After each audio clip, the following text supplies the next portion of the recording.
Today, we're going to push the Forester further than we ever have before. Testing the mods and seeing what the Forester can truly do and finding what it can't. We will also be exploring a new area that we have yet to try with the Forester.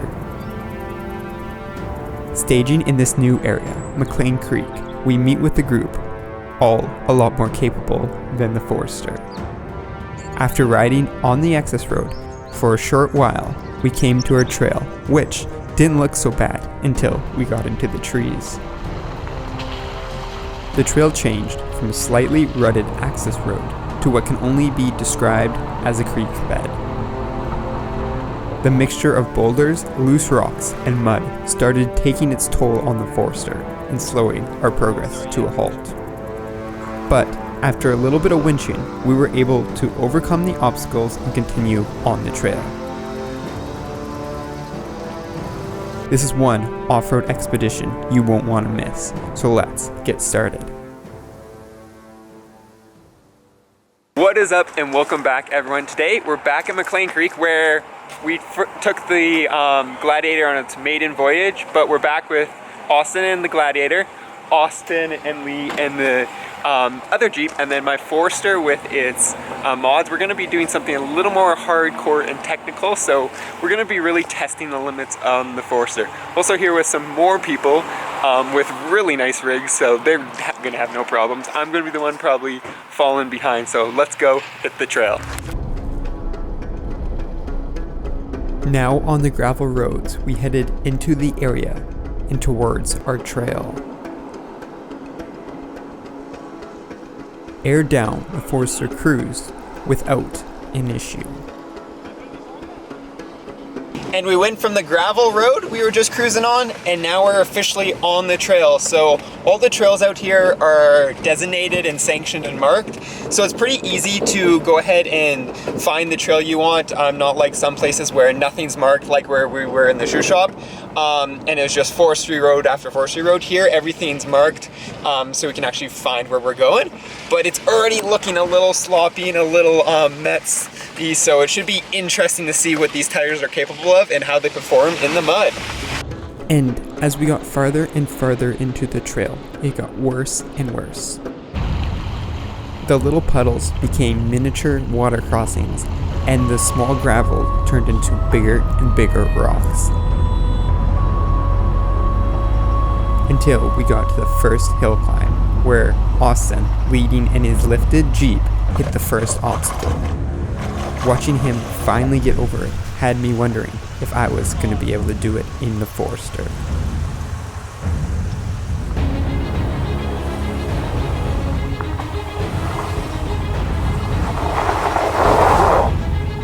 And after a few attempts, it was time to break out the winch. Wrapping the tree saver around one of the nearby trees and hooking up the winch, we slowly climbed over the rock that was giving the Forester all the trouble.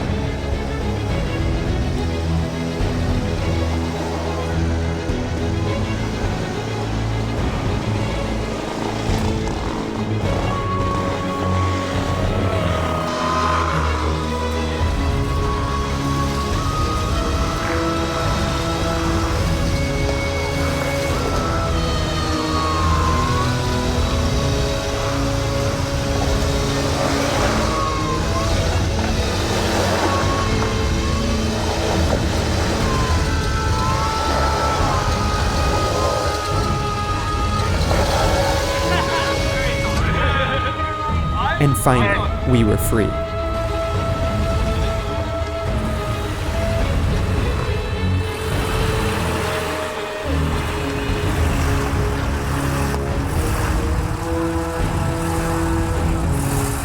Well, that was pretty awesome. I actually had to break out the winch, and Austin had to show me how to do a winch because I've never winched before. So we did our first winch on the Forester and got off some pretty crazy terrain there. I'm impressed. Obviously, like a locker would have helped there and a bunch of other gear would have helped, but I'm impressed for what this Forester has been doing and is doing right now, because as you can tell, we're climbing up more rocks, and it just climbs up these no problem. It's where it gets really loose and wet, it kind of becomes the issue.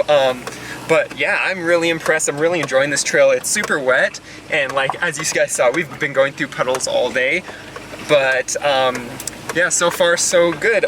We'll keep on moving onwards and upwards, I think, and see what we come up to next. Hopefully, maybe I can make it through everything else today, but we'll have to see because I don't know where we're going. But that wasn't the end of it. After another short trail, we ran into the biggest hill yet. And the Forester tried as hard as possible, but after hitting the ledge a quarter way up, all the momentum was lost.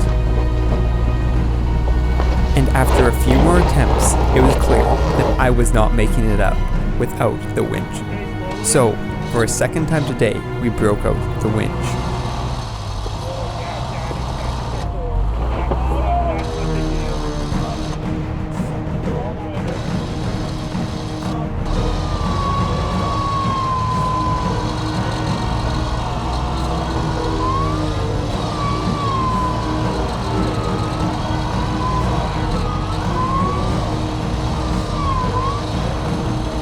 And after pulling ourselves over the ledge, it was a rough but simple enough push to the top.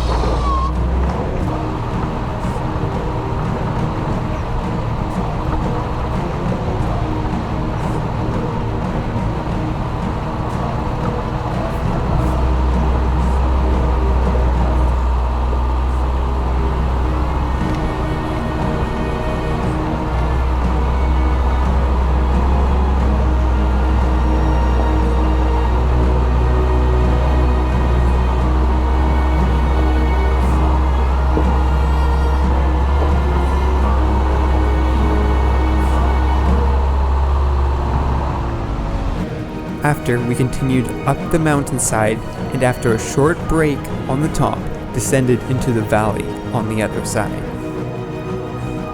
Coming back down, the trail was compact and much easier to navigate, allowing us to catch our breath and take a look at the amazing surroundings.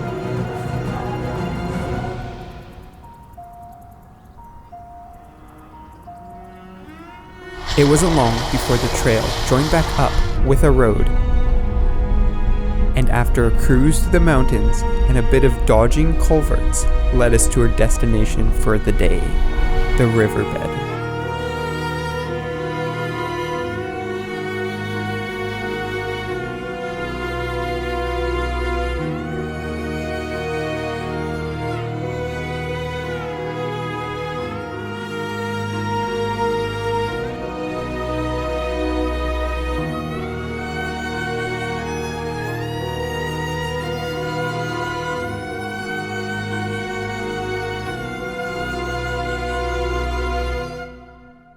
Well, we made it to the end of the road, literally. There is a creek bed here, and rule number 1, don't drive in creek beds unless it's a designated crossing like we did in the winter. But this is where we're just having lunch, and check out that view, guys. We're just down the valley. It's kind of like Wipers Creek, actually, where you got the mountains at the end and just a big creek bed. But it's really cool. Fun little gravel road. Subaru really came into its own there with the rally cross. But the Forester is doing awesome. Of course, we pretty much found its limits, kind of.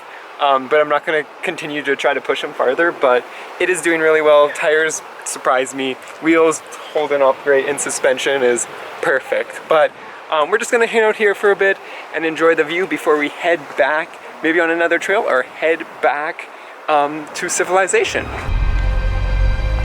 And that's what we did. Although, rather going back on our own tracks, we decided to take the valley trail on the way out. Which was much of the same till it wasn't. There was one more surprise waiting for us.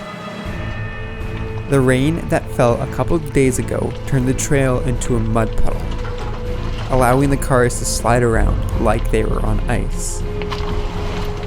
Well, it's not my favorite type of trail. It was a great test for the tires. So, as we went through, we let all-wheel drive do its thing.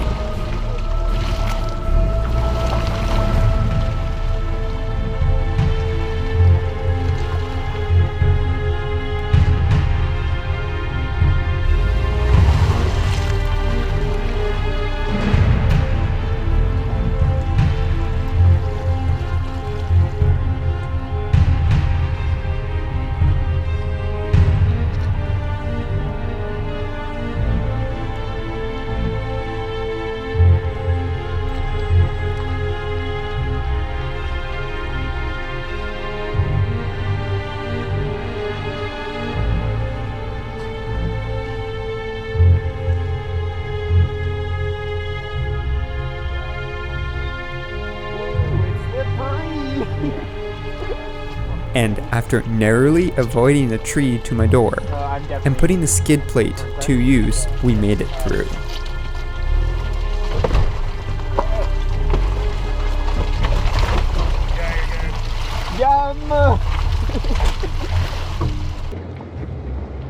And from there, it was smooth sailing. The trail leveled out and got better and better till we made it back to the main road. Well, that was extremely muddy. My car was just sliding around like crazy, like it was on ice. Good thing I have these tires, because you guys know those all seasons that I had before. Good luck with that. I still struggled a little bit with these, but with Austin guiding me through, I was able to make it through. So we're just kind of cruising along this trail. It kind of like opens up and then narrows and opens up. Looking at my map, we still got a little ways to go, but not too far. So I think that was our last like big obstacle. Now it's just kind of some rough trail riding. So let's go ahead and do that. And there we go. We made it back. Forester is a little bit dirty, but totally worth it. And special thanks to this guy, Austin right here. If you're not following him, go follow him at Flat4 Off-Road. He's posting a lot of cool Instagram stuff now, reels and stuff. And he helped me do my first winch on the Forester, which is awesome. So yeah, there we go. That was the pretty epic adventure. And as you can tell, Forester is a little dirty. We're gonna have to obviously wash it, but that's probably going to be it for today's video. I hope you guys enjoyed it as much as I did, really trying to find the limits of the Forester. I think we found them, but as I said, probably not going to stop us from trying it a little bit harder. So that's going to be it. So as always, peace out and stay humble.